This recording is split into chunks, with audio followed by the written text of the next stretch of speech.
कमल, park के उस कोने में उस वृद्ध दंपत्ति को क्या आप देख पा रहे हैं? हर दिन उन्हें अकेले देखती हूँ। कभी उनके चेहरे पर खुशी नहीं दिखती, बस गम की परछाइयां दिखती है। मैंने सोचा उनके बच्चे नहीं हैं, पर बाद में पता चला कि उनके 2 बेटे हैं। फिर भी ये यहाँ अकेले रहते हैं। क्या बच्चे अपना फर्ज भूल गए, या किसी माता पिता का ऐसा भविष्य भी हो सकता है? कल्पना जी अपने पति गिरीश जी से कहती है। गिरीश जी बोले, हाँ, मैंने सुना तो था कि कोई वृद्ध दंपत्ति सामने वाले घर में रहने आए हैं, पर यह नहीं जानता था कि उनके बच्चे साथ नहीं रहते हैं। सोचो, जिस माँ बाप ने बच्चों के लिए क्या कुछ नहीं किया, आज वो दुनिया की भीड़ में खुद को कितना अकेला महसूस करते होंगे। सच कहा है किसी ने, आज तक माता पिता का कर्ज कौन उतार पाया है जो इनके बच्चे उतारेंगे, जबकि इन्होंने अपना फर्ज निस्वार्थ भाव से निभाया होगा। कल्पना जी बोली, मुझे तो ये सब देखकर अपने भविष्य की चिंता होती है, क्योंकि हमारे भी 2 बेटे हैं। अच्छा हुआ समय रहते ही हमने कविता बेटी की शादी कर दी और उसे अच्छा परिवार मिला, वरना दूसरों की बेटियों का दर्द देखकर मेरी तो जान सूख रही थी। माता पिता अलग अलग रिश्तों को जमा करके प्यार के चूल्हे पर खिचड़ी बनाते हैं, पर अगर वही खिचड़ी रास ना आए और बच्चे अपना फर्ज भूल जाए तो कोई क्या करे? गिरीश जी बोले, कल्पना, दुनिया ही ऐसी है, कोई कितना खुद को बदलेगा, जबकि माँ बाप ये सोचकर बच्चों को नहीं कहते कि बच्चे उनका कर्ज उतारेंगे, क्योंकि ये बात तो सच है कि आज तक कोई माँ बाप का कर्ज चुका नहीं पाया है। अरे कम से कम फर्ज ही निभा ले, उतना ही बहुत है, पर अब तो वो भी नहीं हो पाता है। इससे अच्छा तो पहले का जमाना था, शर्म और लिहाज थी, आंखों में तो माँ बाप के लिए प्यार था, जो बच्चे उसे कर्ज नहीं फर्ज समझकर निभाते थे। देखते ही देखते शाम हो गई। गिरीश जी बोले, छोड़ो, जिन बातों से दुख हो उसके बारे में बात नहीं करनी चाहिए।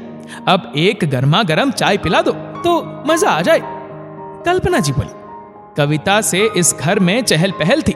उसकी विदाई के 6 महीने बाद राहुल और रौनक दोनों अलग अलग शहर में चले गए। गिरीश जी बोले, तो क्या बच्चों को अपने पास रोक कर रखती? कल्पना जी बोली, बड़ा बेटा राहुल अपनी नौकरी में इतना व्यस्त हो गया कि गिन कर बातें होती है, और छोटे बेटे रौनक की तो दुनिया ही अलग है। न जाने उसकी दुनिया में हमारे लिए कोई जगह है भी कि नहीं। यही सब सोचते सोचते कल्पना जी चाय बनाने चली गई। अगले दिन बहुत अच्छी धूप खिली थी। कल्पना जी और गिरीश जी नाश्ता करके पार्क में जाकर बैठ गए। थोड़ी देर बाद बगल वाले बेंच पर वही वृद्ध दंपत्ति आकर बैठे। वो दोनों बस आसमान की तरफ देख रहे थे। गिरीश जी के मना करने के बाद भी कल्पना जी उठकर उनके पास चली गई और हालचाल पूछने लगी। थोड़ी देर बाद गिरीश जी भी उनके पास चले गए। कल्पना जी बोली, अंकल जी, बहुत दिनों से देख रही हूँ, आप दोनों अकेले आते हैं, कुछ बातें भी नहीं करते, फिर चले जाते हैं। कमला जी बोली, बेटी, क्या तुम्हारे भी बच्चे हैं? अगर है तो कभी उनके भरोसे मत रहना। जीते जी कभी अपना सब कुछ उन्हें मत सौंपना। पैसे देना, पर कभी उनसे उम्मीद मत रखना, क्योंकि बुढ़ापे में जब उम्मीद टूटती है तो बहुत दर्द होता है। क्योंकि आज तक किसने अपने माँ बाप का कर्ज चुकाया है जो आज की औलाद चुकाएंगी? गिरीश जी बोले, माता जी, ऐसा क्या हुआ जो आप इतनी दुखी है? तभी कमला जी के पति कैलाश बाबू बोले, आप दोनों सज्जन जान पड़ते हैं, तभी तो एक अनजान से उसके दर्द को बांट रहे हैं, वरना तो आज के जमाने में अपने बच्चे माँ बाप के दर्द को नहीं पूछते, अपनी दुनिया में खोए रहते हैं। एक समय था हमारा भी हंसता खेलता परिवार था, बिल्कुल रिश्तों की खिचड़ी की तरह। मेरे 2 बेटे हैं। बड़े बेटे अजीत को इंजीनियर बनाया, छोटे बेटे सुजीत से होटल मैनेजमेंट करवाया। हम तो सोच रहे थे हमारे जैसा उज्जवल भविष्य किसी का हो ही नहीं सकता, पर वक्त को तो कुछ और मंजूर था और हमें रिश्तों की खिचड़ी रास ना आई। कल्पना जी बहुत उत्साहित होकर बोली, चाचा जी, ऐसा क्या हुआ कि आपकी सोच इतनी बदल गई कि आपने बच्चों के बिना अकेले रहना मंजूर किया? कैलाश बाबू बोले, अजीत को पढ़ाई के लिए विदेश जाना था, तो मैंने अपने पीएफ का सारा पैसा उसे दे दिया। पढ़ाई के दौरान ही उसे एक लड़की पसंद आई और उसने विवाह कर लिया और बस हमें संदेशा भेजा कि वो वहीं रहेगा और वक्त मिलेगा तो मिलने आएगा। कैलाश बाबू दर्द भरी आवाज में बोले, जब हमने बेटे से कहा, बेटा तुम्हें इतना पढ़ाया लिखाया, इस मुकाम तक पहुंचाया, क्या इस दिन के लिए कि तुम हमें अपने जीवन से अलग कर दो? इतना दुख तो फिर भी सह लेते, पर बेटे ने जो जवाब दिया उसने तो हमें अंदर से हिलाकर रख दिया। कल्पना जी बोली, ऐसा क्या कहा उसने जिसे कहते हुए भी आपको इतना दर्द महसूस हो रहा है? वो दर्द भरी आवाज से बोले, बेटे का जवाब था कि आपने मेरे लिए कुछ नया नहीं किया है। हर माँ बाप अपने बच्चों के लिए ये करते हैं जो कि आपका फर्ज है, पर मुझ पर आपका कोई कर्ज नहीं है। अगर आपको यही सब करना था तो जब आपने हमें पढ़ाया लिखाया उसी समय हमें कह देते, हम अपना इंतजाम खुद कर लेते। इतना कहकर उनकी आंखें शर्म से झुक गई और आगे वो कुछ कह ना पाए। कल्पना जी ने झट से पूछा, और सुजीत वो कहाँ गया? कमला जी बोली, बेटा जब वक्त खराब होता है तो सबसे पहले अपने ही छोड़ जाते हैं। सुजीत ने हमारी पसंद की लड़की से शादी की तो हमें भी उम्मीद हुई कि वो अजीत जैसा व्यवहार हमारे साथ नहीं करेगा। उसे होटल खोलने के लिए पैसों की जरूरत हुई तो हमने बेटे के भविष्य के लिए गांव का सब कुछ बेच दिया।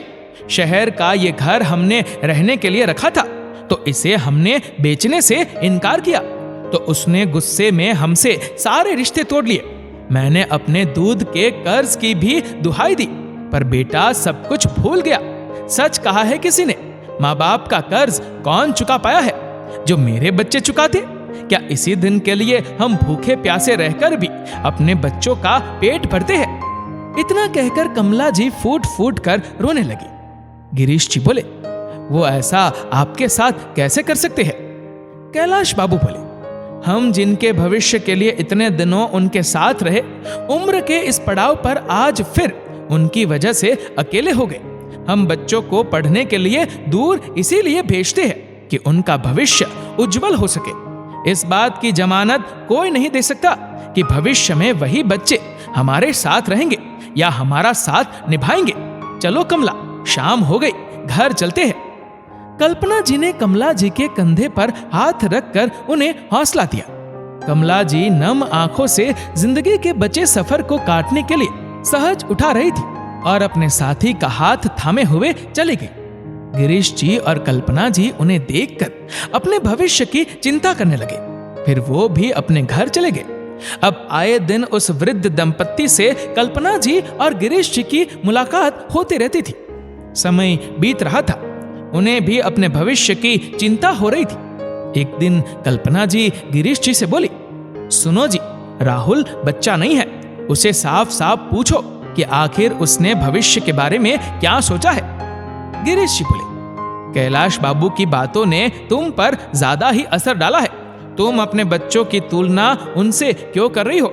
हमारे बच्चे ऐसा कुछ नहीं करेंगे। वो बोली, आप ये देखिए, हमारे बच्चे भी हमसे गिनकर ही बात करते हैं और अपनी ही दुनिया में खोए रहते हैं, जबकि हमारी दुनिया वो बच्चे थे। क्या आप उनकी गारंटी ले सकते हैं? आज जिनके लिए हम अकेले हैं, कहीं भविष्य में वे हमें अकेला न छोड़ दे। गिरीश जी खामोश हो गए क्योंकि उन्होंने इस बात की कल्पना भी नहीं की थी।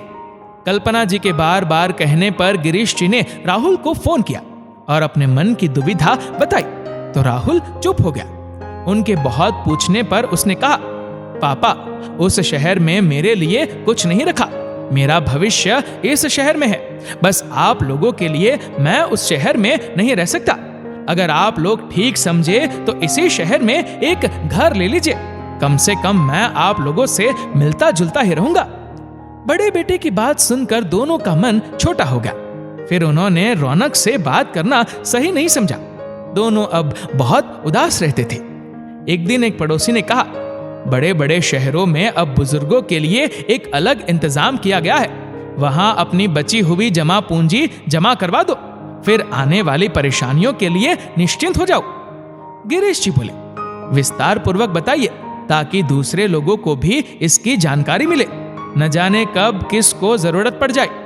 फिर उनके मित्र ने विस्तार पूर्वक उन्हें उसके बारे में बताया, क्योंकि सबको उत्सुकता थी। फिर सबको वो सुझाव बहुत पसंद आया।